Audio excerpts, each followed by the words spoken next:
you shouldn't find yourself at Cardiff, LMA Manager of the Year, a wonderful job you did there, but it ends sourly. Malky, how do you reflect on what happened there? So I go from my 2 years at Watford where you learn how to be a manager, having a small team, trying to stay in the division and that championship, which is tough, and I've played in it for so long. And again, the ownership there changed, and a man came in and took over the ownership, because the people that were there at Watford were good people, and they were trying hard. Just the money was not there, and this man came in and took over the club, and quite quickly. Was the Portugal family then? No, this is a guy called Lawrence Bassini. Okay. And took over, and I quickly realised this is not for me. Bits and pieces happening where you think, oh my God. So I was approached by Cardiff to go and interview for that job, which I did alongside a number of other people, and I got the job there. And really, really enjoyed my 2.5 years there. Great club, good people, very like the Scots, passionate people about the football club. A one-team capital city, unlike where we are here, but a bit of a rugby city. But what we managed to do was, again, change. There was only 10 players I think I had on day one, and we had 6 weeks to play West Ham in the live game on the opening day of the season in the Championship. So I had to get players in. David Marshall, who I'm pointing there, he's in next door. He was the goalie there at the time, and there was 5 or 6 that I thought I could really build on. And then it was okay, who else do we bring in? Brought in Craig Conway, Don Cowie, a couple of Scots, but a variety of players from the Championship, and we pulled together a reasonable group that and it was a 3-year plan. It was told, stay in the division, go for playoffs, win promotion. So that first year was stay in the division, and we managed to get to Carling Cup final against Liverpool, which was a big one for us, and we managed to get to playoffs. And we got battered in the semi-final of playoffs because we weren't ready, and we had 60 games deep at that point, but we had the start of what was going to be a team. And there was you know, like everything, ownership differences up there between people on boards, and people left, strip colour changed, and we then had a go at it. But we still had a good team to have a go at it, and we got promoted that second season. I think we went top in November and didn't come off to the end of the season, which was something that was an achievement for that club, considering, or any club in the Championship, to be honest with you, considering how tough that league is. But we had a real groundswell of people and culture coming to the club, and we ended up, I think, 27,000 people coming to the games from 12,000. And clearly then you go into the Premier League and there's a shift in the city. You can feel the kids buying football strips rather than rugby strips, and it really did change. And I had 6 months in the Premier League in there, and we managed to beat Man City actually on the first couple of weeks in, and it was a Sunday afternoon live on Sky. That was an amazing game. Aye, and it was amazing game. It was one that we were three. It's interesting with media when you talk about that. We were 3-1 up with 5 minutes to go, and I called up my assistant, and he's like, "What is it?" And I says, "I think we might get a draw here." And he's kind of double taking. He started laughing, but then we win 3-2, and it's interesting because you learn little things. Pellegrini was the opposition manager, so he just came out and blamed Joe Hart for 2 goals. And what I didn't do was go out and talk about the 17 pass move we did from the goalie to score the 3rd goal. And if it's since one of those ones where you think, right, that would have actually been on Match of the Day. I say that's on Match of the Day, and it's actually shown everywhere. Yeah. How it actually you're perceived. Yeah. It's little things like that. We played Chelsea at Stamford Bridge, and David bounces the ball just before half time. We're winning 1-0, Mourinho's there, and he bounces the ball in, and Eto'o comes from behind him and kicks the ball out of his hands, and they go and score. You don't quite know what had happened, and at the end of the game it was like, but Mourinho's out saying, "Nah, there was nothing wrong with that." The LMA, the PGMO referee Mike Riley phones me apologising profusely, and then at night it's shown it should never have been allowed to happen. But little things that you think you're in with the big beasts, and you're learning all the time against these people. And it was a great period at how to play against the big teams at home, how to play against the little teams away from home, and how you're going to get most results out of being in this, because we're a wee team. We can afford players, but they'll not come because you're the team that's going into the Premier League. And how are you going to survive that first year to then go and to change your team it was a great experience. Really enjoyed it, and then I was gutted, obviously, to be allowed to, or to be asked to leave at Christmas, end of December. When the thing is, we'd never been in the bottom 3 in 6 months, which was one of those nice things. So that is what it is. You pick yourself up, you move on. But again, it's about good people around you. Genuinely, just as you would always think, friends and family, good people around about you, friends that are there for you at the time, and you've got to make sure you put yourself out there as well. Otherwise, I'm in the house and you're doing nothing. It was like, right, go and see things and go and educate yourself and go and have a look at things. And I went out and did a tour of the world. Actually, I went and did some best practice visits. Went to Seattle Seahawks, NFL. Went to Vancouver Whitecaps, MLS. Davy Moyes. I went out to Sociedad to see him. Went into SAS. I had taken the team there. So they asked me, I went back in and did a talk to them about crisis management in sport. I had plenty of it by that point. And you're telling SAS? Absolutely. And a big retailer in London, going to the commercial side of it. So you get contacts, you know people by then. So you've got to do that sort of thing to actually keep you broad-minded and keep making you try to look after things and make sure that you can kind of keep putting one foot in front of the other. And then Stuart Regan, I was contacted about being headhunted for the performance director's job at the Scottish FA, and did an interview with him. And again, you need people to believe in you.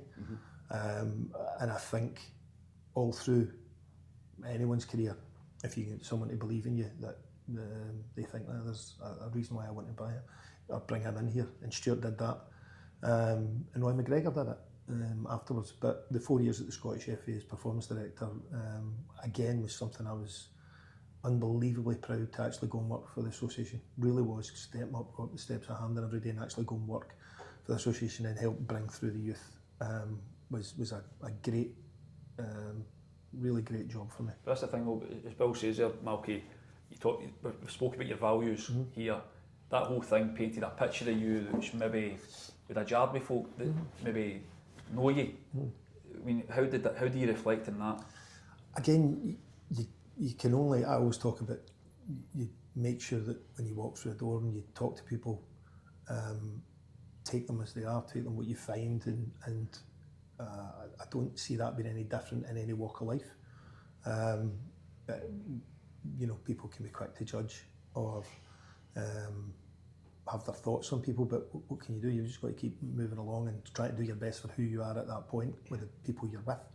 And I think as I said to you, the friends and family thing and people in football, and doors opening to say, come on in, look at this, come and watch this, come and talk to that, again makes a difference. And that's where, as I said, when you going into the SFA and then get in there behind the scenes and actually being in areas where you're actually in with various youth teams, 7 different teams looking after, makes a big difference because you're actually just putting a light touch on all of these areas, but just guiding. There was 21s, 19s, 17s, 16s men's, full national women's teams, 17s and 19s women's as well, to be involved in. The performance schools, the Club Academy Scotland, and you're basically talking to every club in Scotland. So then you're going to speak to chief execs, chairman, owners, the odd manager, because they didn't really come into but academy directors. So there's so many people. Then you're going, right, I'm going to get my teeth really into this. I really enjoyed it. And you feel as if then you get a truer perspective of how people see you. No, not really. Rather than the pylon that you get. Not really, because you don't really know. You don't really know, but you do your job, and I think that's just, you just get on with things, and you keep trying to do the best you can. If you do that, then you see how, you go into situations, meetings, and then it becomes, where are we going with this, and what are we building here? I remember we did what was called masterclass at the time. We did a defensive, a midfield and a forwards masterclass 3 times at Oriam, and we had 200 coaches, and they were coming in to look. The attacking one, we had Henrik over and Kenny Dalglish. It wasn't bad. It's not a bad show. The midfield one was better. It was Scott Brown, Paul Scholes, Dan Fletcher with the 3 people we had up for the midfield one. Not sure that's better. Well, maybe it's no better. That's no better. But it was a hell of a day. People sitting listening to those 3 midfielders talk about their careers. But and as I say, Henry and Kerry, with Sean Dyche in for the defensive one as well. So you're actually just going, right, we're putting this on today, and there's for the good of Scotland. You're doing things for the good of, They're not charging anything. We were paying for that. So 200 coaches in Scotland, do you want to come to this to educate? To then go on and help in the pro licence, which was one of the best things I did, to actually go and be one of the coach educators on our pro licence to help the cream, try and push through to become those elite coaches. So I really enjoyed my time there. And can I just finally on the Cardiff thing, just to not ask you another thing about it, but when you're in the, I'm interested to know, when you're in the, we're in one side of the media, when you're in a media storm like that, and it's constant, how difficult is that, just as a person? Yeah, it's like anything. Any time that people have got serious things going on in their life, you look after your family, and that's what you got to do. You got to look after your family. You got to, and again, I've 2 or 3 people that are close to you and about you. You know, my dad, my advisor Raymond Sparks, has been there for 30 years as a rock, and you know, a couple other people that you know that are with you there at that point, that you can actually say, well, there's your team around you, but you got to protect your family. That's the biggest thing. But again, it's about being true to yourself and making sure that you're kind of trying to do the right things, stepping forward. Yeah. We joined us in this brilliant interview with Malky Mackay. We're really enjoying it. We're keeping probably longer than we said we would. We're hoping for another couple of minutes, if that's all right, Malky. You talk about going to the Scottish FA. You're doing that job behind the scenes almost, and then suddenly you find yourself in the dugout. You're managing Scotland. A game after, I think Alex McLeish left. Gordon left. Sorry, bigger pardon. Gordon left. Pittodrie against the Netherlands. You give 4 guys a debut. Callum McGregor, Ryan Christie, I think, Ryan Jack, Jason Cummings and Ryan Jack. But can you give us an insight? What it was like? You gave us a little taster of it 5 minutes ago before we started. You're the manager of Scotland. What did that mean to you? You've given us an insight of what it was like to play for Scotland. What, when you reflect on that, how do you? What was that like for you managing Scotland? Obviously for one game. Sure. I mean that was up there with pulling the strip on. To be honest, when you know, to actually say I played for Scotland and managed the country as well. It was one of those ones where Gordon had left and nobody had been appointed yet, and I think there was a friendly still to happen in November, so they didn't want to rush the appointment. And Stuart Regan just came and says, listen, I really need you to do this. I need you to take the team for the night. You're the performance director and that's where you're staying. We need to, you know, and there's people saying, oh, could the person do one? It's a huge job. Both. So can you stay there? But I need you to do this for the week. So called upon Eric Black, who's a fabulous friend and coach, and to come and do it with me, and Jim Stewart, who's a fabulous guy who was a goalie coach as well. And then it was like, we need a team. And interestingly at the time, because it was a friendly, there was some people who I'm phoning up on the list, and they're saying, I'm going to leave this one. Oh yeah. Aye. Wow. Aye, that's imagine getting that phone call. Seasoned players at that point. Aye, I'm not going to go into that. But imagine getting that phone. Imagine you getting the phone call from Betty Vokes and saying, "Do you want to play for Scotland?" You going, "No, you're all right, mate." And that's just because it was a friendly. It was a caretaker manager. Friendly caretaker manager. November mid-season doesn't mean, you know. Also, it's no harm then. I'm not that bothered. Well, because a new manager's going to come in and maybe pick these guys, so it was fine. That was fine. So what I decided to do was go down the route of a younger group and let's just see where this might go. And it was one where it was only a short camp. It was a game in Aberdeen. The game was moved to Aberdeen, so we couldn't find training facilities in Aberdeen. So we kept them doing it in Edinburgh, and we trained in there. But Scott Brown was another one who had came along with us, and he was carrying an injury. But I asked him, "Would you come anyway?" And he said, "I'd love to come and just be part of it and actually maybe be your kind of bridge between the players. I know them all."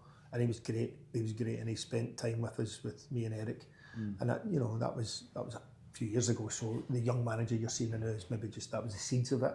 But no, and he was nowhere near that at the moment. It was great to have him as that little bridge between us. And he's a great lad and someone who's doing well in management now. And that little group then,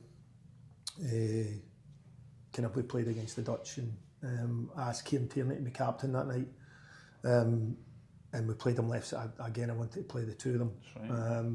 And I played him left centre back that night, and Andy left back. And we had John McGinn coming in. Callum was his first game. Ryan Christie was another one that was terrific coming through. Kenny McLean, Ryan Fraser, James Forrest. We struggled. We were struggling for 2 or 3 positions at the time, and we knew that. Centre forward was a position we were struggling with. Right back we were struggling with, and I phoned Ryan Jack, and he had played for the 21s against England at right back and was terrific.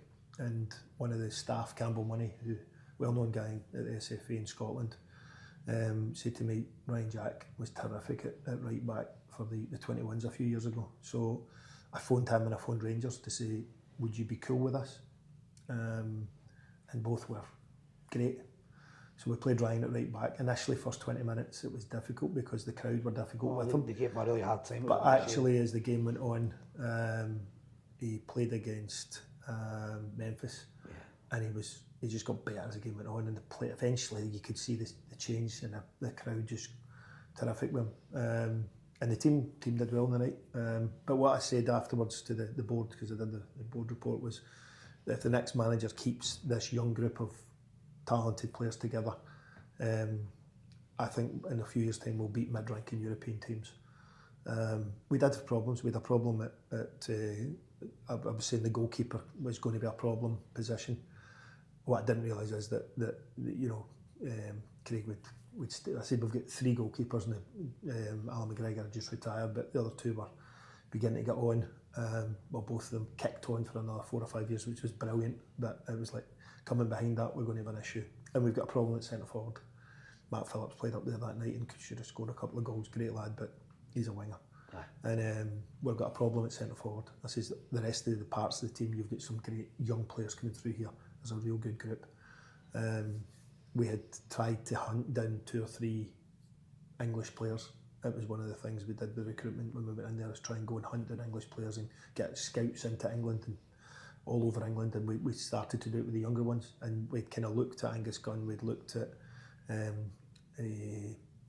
Shea Adams, and Lyndon hadn't come onto the scene at the moment, but we was trying to get Harvey Barnes for about 2 years, and he just wouldn't commit to it because he still had the English thing maybe going on as well. So it was a group that was quite tight, and you're thinking this could actually work. And then obviously Alex comes in after that, and then you step away from it. But no, it was one of those moments in your life you think, actually managed to do that one night as well. You've sown a lot of seeds everywhere what Steve's done. You know, when you think about Ryan and Callum and the Tierney Robertson thing, and all, you must be really proud of the fact that you had a bit of an eye for what was going to be happening. Yeah, I mean, listen, there's a lot of people in the SFA coaching departments that have helped the football clubs. They really have.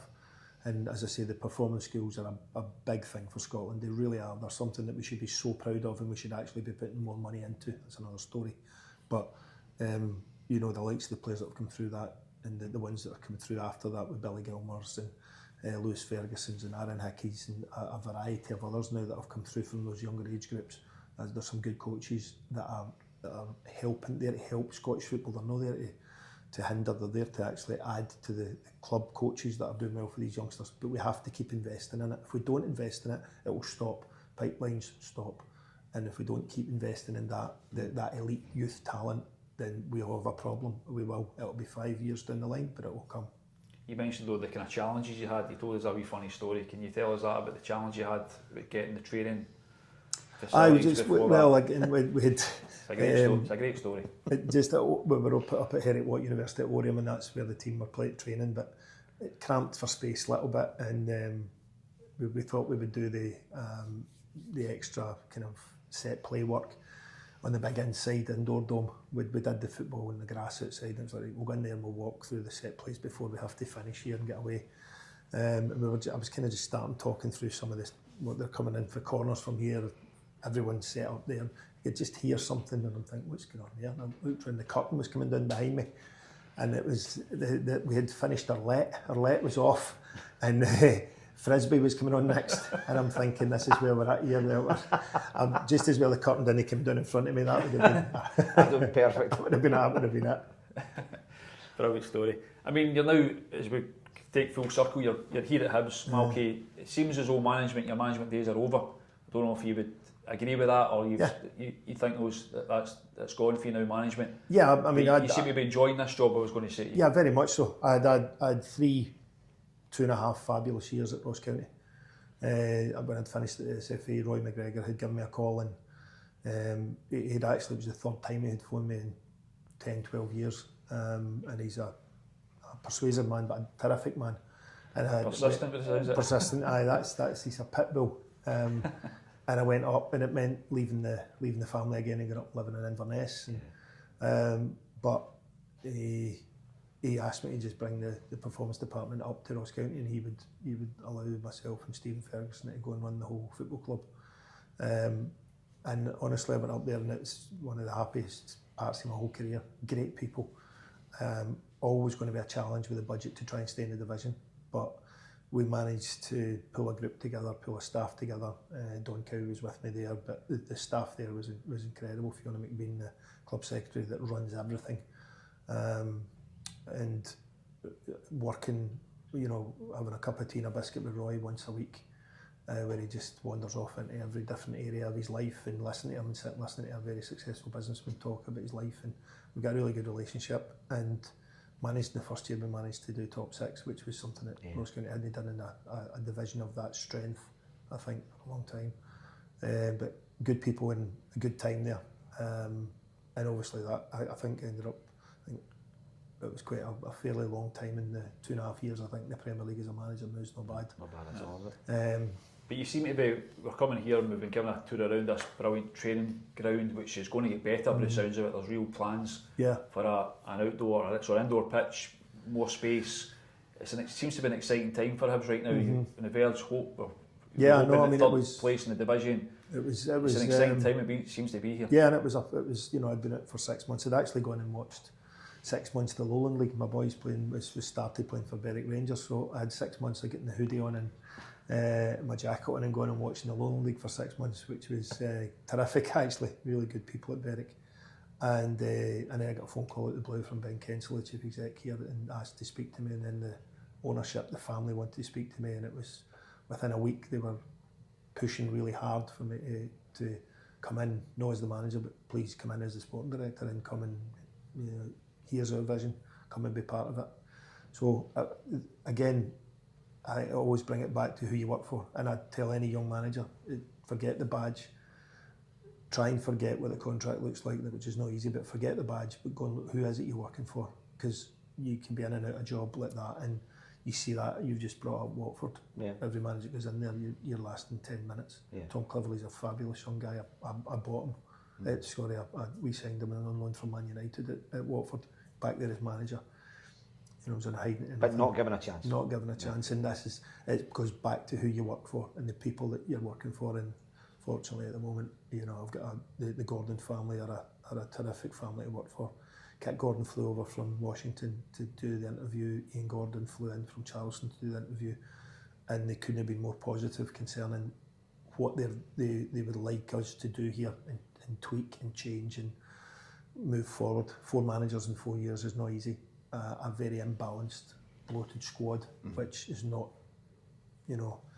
conducive to success. So part of the job was to actually unpick a lot of stuff and move people on, staff and players, and guide and bring together people of the same value to actually go and be backed by the family, because the family have backed this club, they've backed the managers.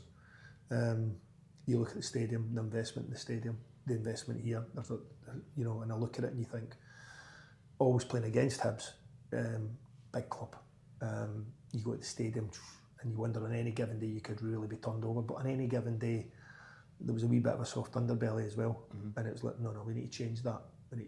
But you've got a stadium, a training ground, an incredible fan base. Anybody that was anywhere near the Hearts Day and have seen it. It was an amazing day.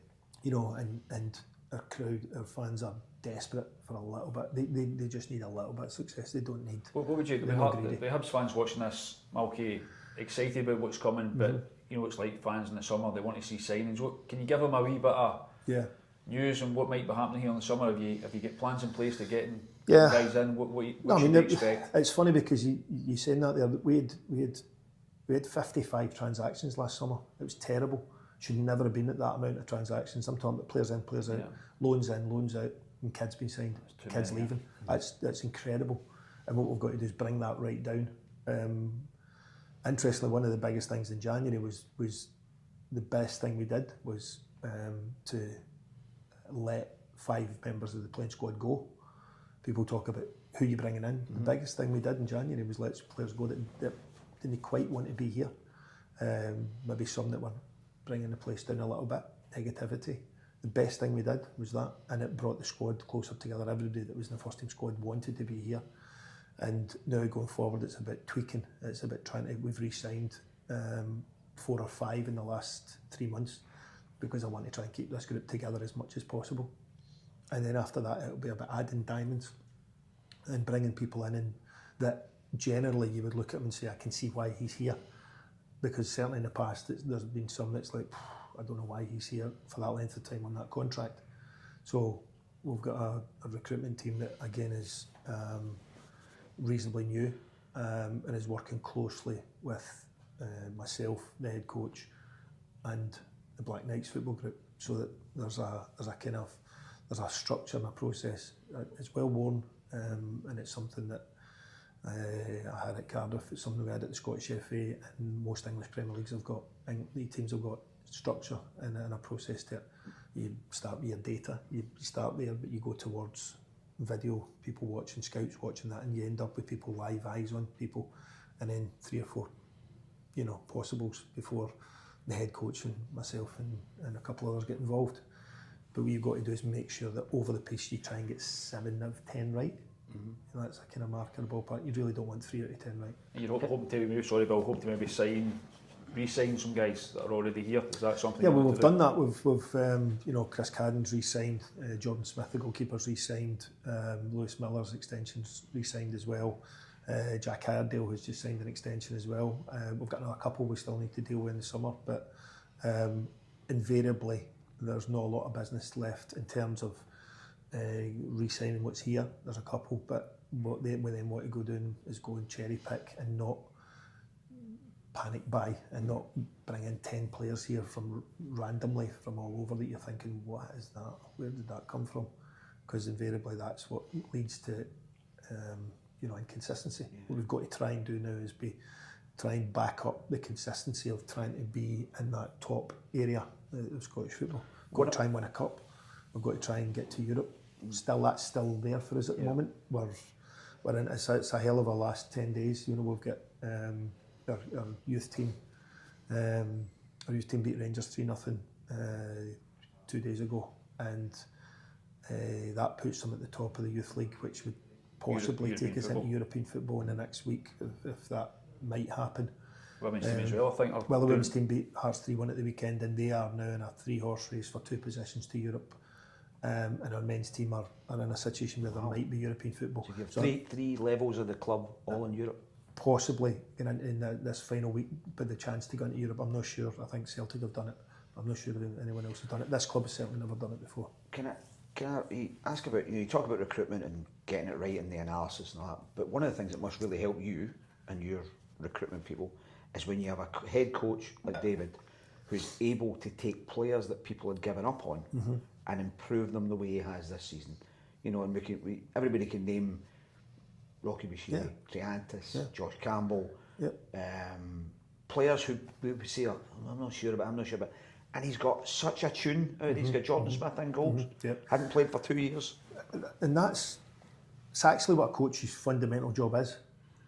Try and make the player that's in front of you better. He might already be really good, and it's just consistency you're looking for, or he might be low in confidence, or he might be, there's potential there, but somehow it's not unlocked.